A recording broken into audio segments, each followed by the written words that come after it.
what else have you done in the community since you've been here to, Mhm. help people? Well, when I first moved here, I looked for, and I just Googled, nonprofits in Washington, Georgia.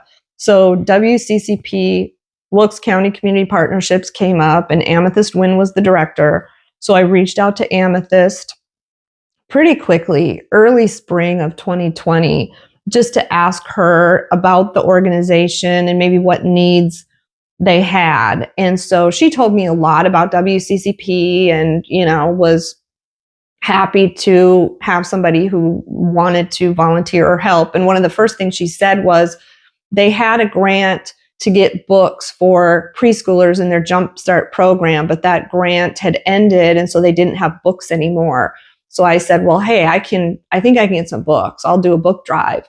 So I did that and created just on Amazon, a book list. And then I just contacted other tech founders that I knew. And one of them in particular made it their company holiday giving project. So I got about 500 books for that program, which, was great.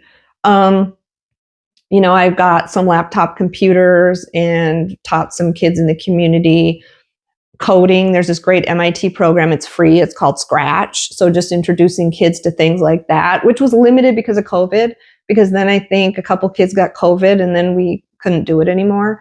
But, just different things like that. And then it was through that Jumpstart program that I found out about, young women in the community who were pregnant, who weren't able to access, there's no prenatal care in Washington. And I did not know that if you're pregnant, there's no doctor here to monitor your pregnancy. So, which was astounding to me. I couldn't believe it. So some people can't drive to Athens or Augusta for obstetric care. And so a lot of the women were like 6 months pregnant, had never had a prenatal visit at all. And so, I would drive them to their appointments, sometimes help them find a obstetrician.